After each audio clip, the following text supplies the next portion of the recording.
dương ngao tha hai ấy ban công ty xa dương thời ca tận nẹt tận nương không sừng cùng hai dương ngao tha chứ tận nẹt tận nương không sừng cùng nâng vi sầm khăn mấy tới sầm ráp ca thư ty xa bỏ dương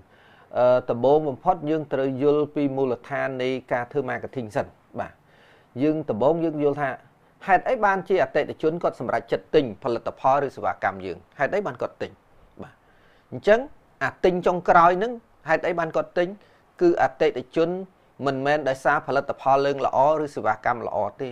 បាទជួនកាលផលិតផលយើងល្អលក់មិនដាច់ផងបាទដោយសារអីអតិថិជនផលិតសម្រាប់ចិត្តទិញផលិតផលឬសេវាកម្មមួយដោយគាត់ប្រើអារម្មណ៍ចង់ទិញធ្វើម៉េចឲ្យគាត់មានអារម្មណ៍ចង់ទិញគឺទិញផលិតផលខ្លះមិនល្អតែគេអ្នកលក់នឹងចេះលក់ដាច់ផលិតផលខ្លះលក់ល្អតែអ្នកលក់ឆ្លើយដាក់គាត់មិនទិញយើងមិនឆ្ងល់ថាចុះផលិតផលនេះល្អមែនលក់មិនដាច់ហើយផលិតផលនោះល្អមិនល្អទេតែហេតុអីបានលក់ដាច់មកពីអ្នកលក់ចេះយល់អារម្មណ៍ភ្ញៀវក្តោបអារម្មណ៍ភ្ញៀវឲ្យជាប់បាទអញ្ចឹងភ្ញៀវសម្រាប់ចិត្តទិញផលិតផលឬសេវាកម្មមួយមិនមែនដោយសារផលិតផលល្អឬមិនល្អទេគឺដោយសារអារម្មណ៍គាត់ចង់ទិញធ្វើម៉េចក្តោបអារម្មណ៍គាត់ឲ្យជាប់បាទទី2ធ្វើម៉េចឲ្យភ្ញៀវមានអារម្មណ៍ចង់ទិញតើឲ្យគាត់មានទំនុកចិត្តមាន confidence មានទំនុកចិត្តលើផលិតផលឬសេវាកម្មយើងទើបគាត់ទិញបាទតែគាត់មានទំនុកចិត្តហើយលើផលិតផលឬសេវាកម្មយើងហើយគាត់មាន feeling to buy អារម្មណ៍ចង់ទិញហើយសំណួរសួរទៀតថាធ្វើម៉េចដើម្បីឲ្យគាត់មានទំនុកចិត្តលើផលិតផលយើងឬសេវាកម្មយើងអញ្ចឹងមានចំណុចទី3គឺមានអីខ្លះមាន3ចំណុចទី1ការកសាងតំណែងចិត្តស្និទ្ធបាទស្គាល់អ្នកនេះស្គាល់អ្នកនោះតំណែងស្គាល់គាត់ស្គាល់អ្នកណាដែលគាត់ស្គាល់ដែរគាត់គិតថាគ្នាឯងអានឹងមានបន្ទុក 50% លើទំនុកចិត្តហើយបាទឧបមាដូចយើងចង់ទិញឡានជិះយើងសួរគ្នាយើងសិនអូនមានស្គាល់អ្នកណាលក់ឡានបងប្អូនលក់ឡានចុះមិនទៅទិញទៅឡានគេលក់ឡានឡើងរាប់រយរាប់ពាន់កន្លែងអត់ទុកចិត្តបាទស្គាល់គ្នាមានទំនុកចិត្ត 50% ទី2លក់លទ្ធផល operation ប្រៀបឡានយើងនឹងឡានដៃគូនេះអាស្គាល់គ្នាណាស់តែឡានអន់ជាងដៃគូយើងប្រៀបថាឡានយើងគុណភាពល្អជាងដៃគូប្រកួតប្រជែងចេះកំងបានលឿនប្រើប្រាស់បានយូរបញ្យលអានឹងប្រៀបនឹងដៃគូប្រកួតប្រជែងជាតិមានបន្ទុក 30% ទៀតហើយបាទចំណុចទី3ស្គាល់ណាស់ហើយវាយធានាគាត់ចំណុចទី3មានន័យថាអ្នកខ្លះគាត់អត់ទុកចិត្តដែរស្គាល់គ្នាបន្ទុក 50 ហើយ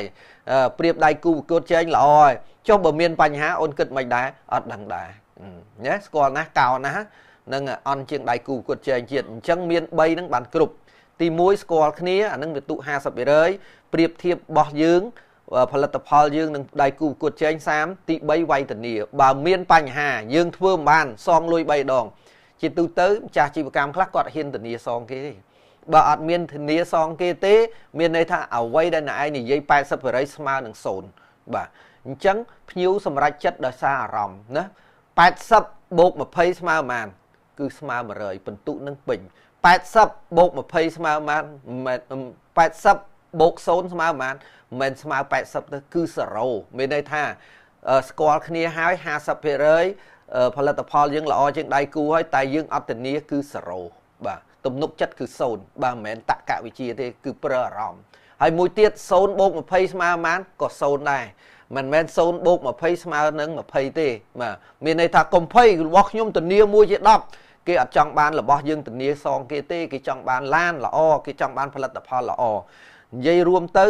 អ្វីដែលខ្ញុំនិយាយថានៅក្នុងចំណងជើងរបស់យើងហេតុអីបានតំណែងក្នុងសង្គមជារឿងសំខាន់សម្រាប់អ្នកធ្វើទីផ្សារពីព្រោះវាមានបន្ទុក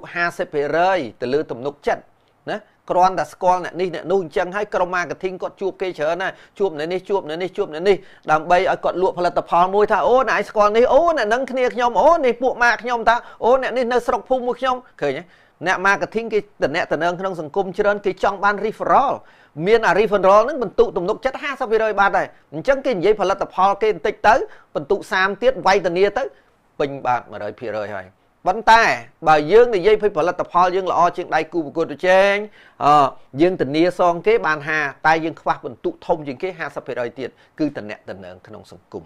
អញ្ចឹងហើយបានតំណែងក្នុងសង្គមមានបន្ទុកខ្ពស់សម្រាប់អ្នកធ្វើទីផ្សារអញ្ចឹងតកែមិនគួរនៅកន្លែងទេបាទ